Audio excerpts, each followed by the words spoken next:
नागपूरमध्ये नितीन गडकरींच्या कार्यक्रमादरम्यान गोंधळ. गडकरींच्या भाषणावेळी गोसीखुर्द प्रकल्पग्रस्तांची घोषणाबाजी. पोलिसांनी घोषणाबाजी करणाऱ्यांना सभागृहाच्या बाहेर काढले. लातूरमध्ये सीबीआयकडून पुन्हा झाडाझडती. एका खासगी क्लासेसच्या कार्यालयात तपासणी. कागदपत्र, विद्यार्थ्यांच्या नोंदींची चौकशी. नीट पेपर फुटीचे धागेदोरे हे नांदेडपर्यंत, तर विद्युतनगर भागातील एका कुटुंबाची सीबीआयकडून 8 तास कसून चौकशी. मुलीसाठी 5 लाख रुपयांच्या नीटचा पेपर खरेदी केल्याचाही आरोप. कल्याण रेल्वे आडा. 14 वर्षीय मुलीवर लैंगिक अत्याचार. आरोपी सौरभ सोनवणेला कल्याण रेल्वे पोलिसांकडून अटक. अधिकचा तपास या संदर्भातला करण्यात आला सुरू. उल्हासनगरात जात 25च्या 2 बोग्यांमध्ये अग्नितांडव. 68 प्रवाशांना बाहेर काढलं. जीवितहानी टळली. कोटा रेल्वे विभागातील लुणी आणि अलोट या रेल्वे स्थानकादरम्यानची घटना.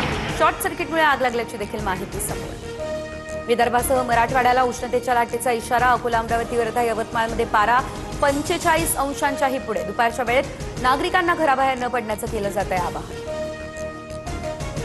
ठाण्याच्या मुरबाडमध्ये भीषण पाणी टंचाई. वाघाडीमध्ये पिण्याच्या पाण्यासाठी आते. महिलांची पायपीट. खडकातील कपारीतून पाणी भरण्याची आली वेळ. दूषित पाण्यामुळे आरोग्याच्या समस्याही उद्भवण्याची भीती. केरळ सरकारचा उद्या शपथविधी. व्ही.डी. सतीशन मुख्यमंत्रीपदाची घेणार शपथ, तर 20 आमदार मंत्रिपदाची शपथ घेतील. मल्लिकार्जुन खरगे, राहुल गांधींसह अनेक प्रमुख नेते राहणार उपस्थित.